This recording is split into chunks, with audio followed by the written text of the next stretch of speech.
ce week-end, j'ai envie de vous voir. Où je vais? À Austricourt. Austricourt, près de Douai. Près de Douai. Voilà. Joseph, avec Père, son grand-père et repère. son spectacle Père, grand-père et repère. Mais aujourd'hui, il répond à la question du jour, la collecte des Restos du Cœur, de la Banque Alimentaire aussi, le site d'action, le Téléthon. Vous sentez-vous trop sollicité?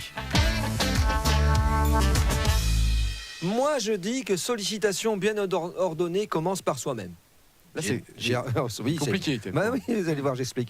J'ai organisé une manifestation pour financer ma campagne d'hiver, le ZEF-Ton, pour payer mes travaux. Voilà, je me suis planté la sortie de match et tout ce que j'ai gagné, je dois vous dire, c'est un paquet de croquettes et des couches premier âge. Les gens m'ont confondu avec la Banque Alimentaire.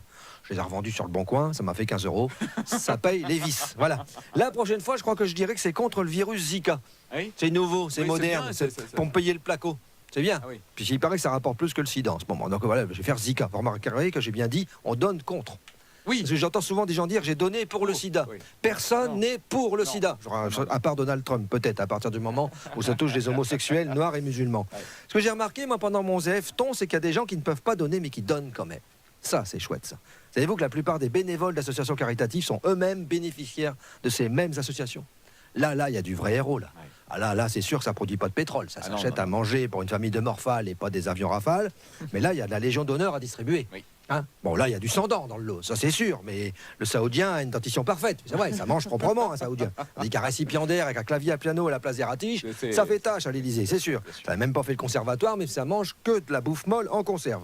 Et vous m'accorderez que les gens qui vous demandent de laisser une boîte de conserve dans un caddie, de téléphoner au 3637 ou au site d'action ne sont pas plus dérangeants que les pignoufs, et encore, je suis poli, qui vous dérangent à midi pour vous vendre une véranda ou du gaz moins cher. Ça, c'est de la sollicitation. Bien sûr. Aussi.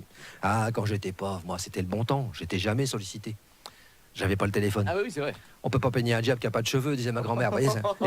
Et puis ça se voyait. Voilà. Hein, je souriais, j'étais libre, j'étais pauvre, quoi. Ce délicieux sentiment de dénuement. J'avais rien. Seuls mes besoins comptaient, mes envies, tout le monde s'en foutait. Même moi. Ah, flâner dans un Aldi pour découvrir le paquet de pâtes le moins cher du monde. Si vous voulez savoir, ce sont les Fusilli les moins chers. Hein. Quand j'étais pauvre, je me souciais peu de mon cholestérol. Pas que j'en avais pas. J'avais pas les moyens de me payer une prise de sang, c'est tout. Maintenant que j'ai les moyens de me soigner, j'en ai du cholestérol. J'étais heureux quand j'étais pauvre. Mais bon, attention, Valls n'était pas Premier ministre. C'était le bon temps. J'étais quand même sollicité de temps en temps, hein, c'est vrai. Mais par les huissiers. Ah oui, voilà. Ils sont là. Oui, je préfère l'être par les enfoirés que par les huissiers. Même si, quelque part... Enfin bon, c'était votre question, c'était ma réponse. Et faites-moi plaisir, soyez heureux, au moins pour aujourd'hui.